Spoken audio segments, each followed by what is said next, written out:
देवरानी की सौतन। राधा एक सीधी सादी लड़की है। उसकी सास विमला तो उसे बहुत प्यार करती है, लेकिन उसकी जिठानी लता को राधा बिल्कुल पसंद नहीं। राधा अपने ससुराल में बहुत खुश थी, लेकिन उसकी ये खुशी ज्यादा दिनों तक नहीं टिकी, क्योंकि राधा का पति मिहिर उसकी सौतन ले आया। ये कौन है जी? आप किसको घर पर ले आए? ये इस घर की नई बहू और मेरी पत्नी सोनाली है। क्या आपने दूसरी शादी कर ली? ऐसा करते हुए आपको शर्म नहीं आई? आपने एक बार भी मेरे बारे में नहीं सोचा? ये क्या बोल रहा है बेटा? तेरी पहली पत्नी के होते हुए तू दूसरी शादी कैसे कर सकता है? कौन है ये चुड़ैल? निकाल इसे यहाँ से। माँ राधा, आप दोनों एक बात समझ लो। मैंने सोनाली से शादी अपनी मर्जी से की है, वो यहीं रहेगी। और राधा, तुम्हें यहाँ रहना है तो रहो, नहीं तो निकल जाओ यहाँ से। पर सोनाली अब यहीं रहेगी। राधा को मिहिर की बात सुनकर बहुत दुख हुआ। वो रोते हुए अपने कमरे में चली गई। तभी मिहिर सोनाली को उसी कमरे में लाता है और राधा से कहता है, राधा, तुम गेस्ट रूम में शिफ्ट हो जाओ। आज से सोनाली मेरे साथ इसी रूम में रहेगी। ये क्यों इस रूम में रहेगी? ये मेरा कमरा है, आप इसे लेकर गेस्ट रूम में चले जाओ। ओह डार्लिंग, इस गवार को तुमने सर पर चढ़ा रखा है। छोड़ो ना, हम दोनों गेस्ट रूम में ही चले जाते हैं। वैसे भी इस रूम का इंटीरियर डिजाइन मुझे खास पसंद नहीं आया। ओके डार्लिंग, जैसा तुम कहो। मिहिर उसे लेकर चला जाता है और राधा कमरे में बैठकर बहुत रोती है। तभी वहां पर विमला और लता आ जाती हैं। विमला राधा को समझाती है, लेकिन लता अपनी देवरानी के जख्मों पर नमक छिड़कते हुए कहती है, राधा, जरूर तुम में ही कोई कमी होगी जो तुम्हारा पति तुम्हारे हाथ से निकल गया और तुम्हारी सौतन ले आया। मेरे पति तो बिल्कुल वैसे नहीं है। वो किसी दूसरी औरत को आंख उठाकर देखते तक नहीं है।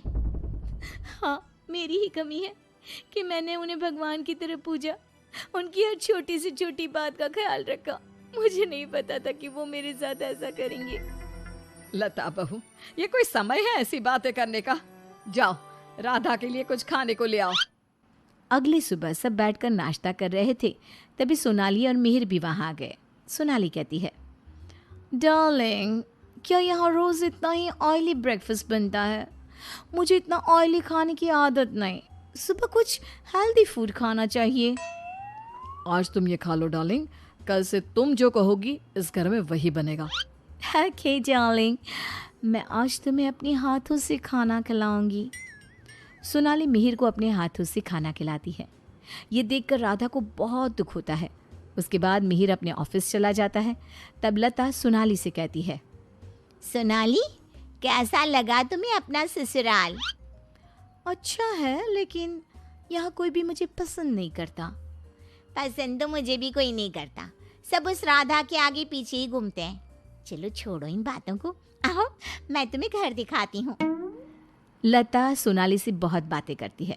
जब मिहिर घर पर नहीं होता तो दोनों आपस में घंटों बातें करती। लता और सोनाली की नजदीकियां देखकर विमला सोचती है, ये लता बहू हमेशा सोनाली से गुड़ पर चींटी की तरह क्यों चिपकी रहती है? राधा से तो कभी इसने ढंग से बात भी नहीं की। राधा भी तो इसकी देवरानी है और ये देवरानी से बोलती तक नहीं, लेकिन देवरानी की सौतन से चिपकी रहती है। विमला ये सब सोच ही रही होती है कि तभी वहां राधा आकर पूछती है, माँ जी, आज रात के खाने में क्या बनाऊं? अरे राधा, मुझसे क्या पूछ रही है? अपने पति से पूछ। मिहिर जी। राधा कुछ बोल पाती, इससे पहले ही मिहिर बोल पड़ता है, माँ, मैं और सोनाली आज शाम मूवी देखने जाएंगे और डिनर भी बाहर करेंगे, तो आप हमारे लिए कुछ मत बनाना। ये बोलकर मिहिर वहां से चला जाता है। राधा रोते हुए अपनी सास से कहती है, देखा माँ जी आपने, आप ये मुझसे बात करना भी पसंद नहीं करते। ये मेरे साथ ऐसा बर्ताव करते हैं जैसे मैं इस घर में रहती ही नहीं हूँ। अरे ना ना बेटा, रो मत तू। उस सोनाली का जादू इसके सर से उतरेगा ना तो ये फिर से तुम्हारे पास ही आएगा। शाम को मिहिर सोनाली को आवाज देता है, सोनाली, सोनाली जल्दी बाहर आओ। इतनी देर करोगी तो मूवी शुरू भी हो जाएगी। ओहो डार्लिंग, तुम तो तैयार भी नहीं होने देते। देखो, कैसी लग रही हूँ मैं? हमेशा की तरह बहुत खूबसूरत। अब चलो जल्दी करो, बहुत देर हो रही है। मिहिर सोनाली के साथ चला जाता है। ये सब देखकर राधा बहुत रोती है। इसी तरह एक दिन सभी बैठकर खाना खा रहे होते हैं कि तभी मिहिर सोनाली से कहता है, सोनाली, कल मैं ऑफिस नहीं जाऊंगा, कल हम शॉपिंग पर जाएंगे। ठीक है डार्लिंग। बेटा, राधा को भी शॉपिंग पर ले जा, उसके सारे कपड़े पुराने हो गए हैं और वो दिन भर घर के कामों में लगी रहती है, कहीं बाहर ही नहीं जाती। बाहर जाएगी तो उसका मन भी बहल जाएगा। क्या कह रही हो माँ? मैं राधा को लेकर बाहर जाऊंगा? कभी नहीं। सॉरी माँ, लेकिन मेरे पास टाइम नहीं है। मैं आपको रुपया दे दूंगा, आप चली जाना उसे लेकर। बेटा, तू तो राधा को बिल्कुल भूल गया है, मगर ये याद रख, वो आज भी तेरी पत्नी है और इसी घर में रहती है। हाँ तो वो क्यों रह रही है इस घर में? चली क्यों नहीं जाती? राधा, अगर तुम चाहो तो मैं तुम्हें तलाक दे सकता हूँ।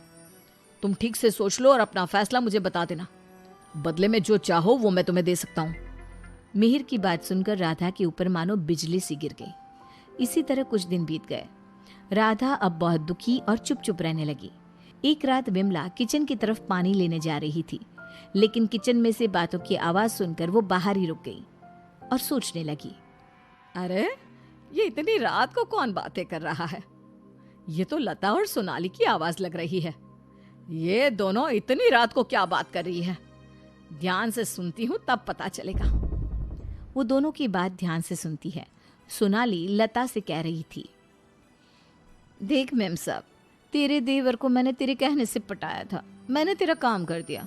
अब तू मुझे बाकी के रुपए दे दे, नहीं तो तेरे घर वालों को तेरी सारी सच्चाई बता दूंगी। अरे तू ज्यादा चालाक मत बन, मैं तुझे पहले भी कई सारे रुपए दे चुकी हूँ, अब और रुपया नहीं दे सकती। तू जैसी लड़की को इतना अच्छा घर दे दिया, इतना अच्छा पति दे दिया, और क्या चाहिए तुझे? विमला दोनों की बात सुनकर समझ जाती है कि दाल में कुछ काला है। वो सोनाली की जन्म कुंडली निकालने में लग जाती है। तब उसे सोनाली की सच्चाई पता चलती है। एक दिन विमला सारे घर वालों को बुलाती है और कहती है, मेहर, तुमने सोनाली से शादी कर ली है, ये बात हमारे रिश्तेदारों को भी तो पता चलनी चाहिए ना। मैं तुम दोनों की शादी की खुशी में एक छोटा सा प्रोग्राम करना चाहती हूँ, जिसमें मैं सारे रिश्तेदारों को बुलाऊंगी। सोनाली, तुम भी अपने रिश्तेदारों का नाम और पता बता दो, मैं खुद उन्हें निमंत्रण भेजूंगी। ये सुनकर सोनाली घबरा जाती है। तभी मिहिर कहता है, माँ, सोनाली का कोई रिश्तेदार यहाँ नहीं रहता, वो सब अमेरिका में रहता है। सोनाली खुद अमेरिका से आई है, इसलिए आप बस हमारे रिश्तेदारों को ही इनवाइट कर दीजिए। मिहिर, तुम बहुत भोले हो, तभी तो इस 420 सोनाली ने तुम्हें आसानी से बेवकूफ बना दिया। यह कोई अमेरिका से नहीं आई, ये जेल से आई है, और इसके घर वाले भी एक नंबर के चोर हैं।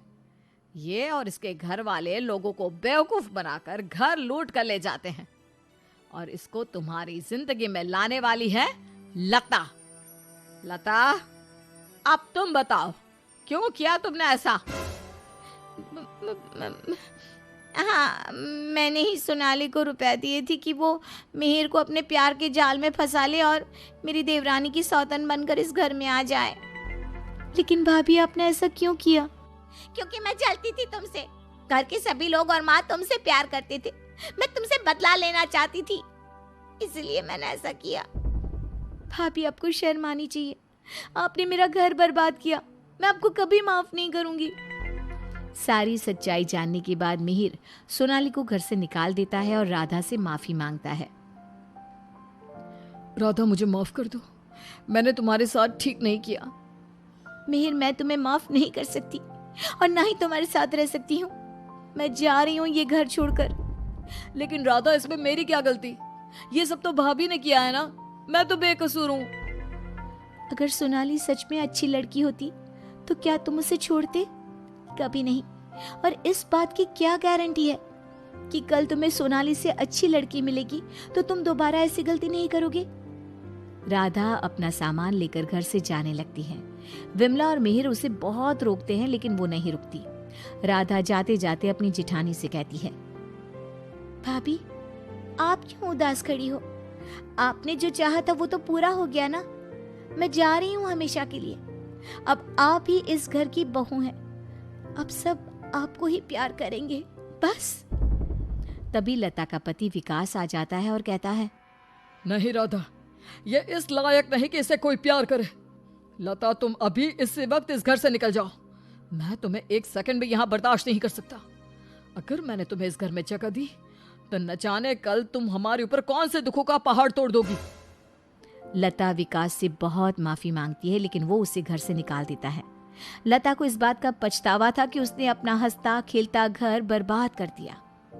ना तो विकास अपनी पत्नी लता को माफ करता है और ना ही राधा अपने पति मिहिर को माफ करती है।